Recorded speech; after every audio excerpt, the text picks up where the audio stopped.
Filoso. Hey bro, man, boleh nggak kalau gue bilang fuck you?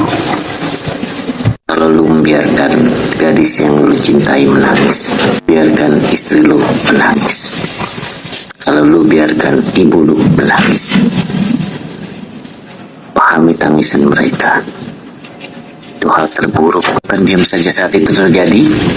Segera lakukan sesuatu setelah itu terserah Anda. Jangan biarkan tetesan air tangisan itu mengering. Strategi terbaik dari Mat Mulur bagaimana? Biarkan dia menangis dulu, karena itu mengeluarkan racun-racun dalam tubuhnya. Beruntunglah memiliki wanita yang menangis karena dia setia dan penyayang.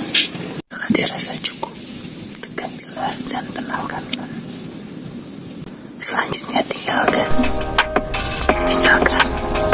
Dia menangis sepuasnya, tapi Anda tidak melihatnya. Kita menangis semalaman, maka seluruh permasalahan, emosi, seluruh beban akan terurai. Dan wanita seperti itu akan ciri wanita setia, penyayang, dan dia akan mudah memaafkan. Terima kasihlah, peka, sensitif, dan mudah memaafkan. Anugerah terindah buatmu. Jangan berharap wanita yang tidak mudah menangis. Itu tomboy. Mulur bisa aja nih. Iya bro, jadi gitu ya.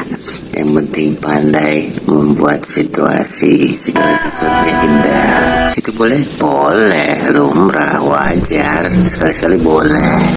Lah, kalau laki-laki gimana bang? Aduh, boleh ya. Pria kadang-kadang menangis, itu ciri pria setia. Carilah itu. Dadah, terima kasih.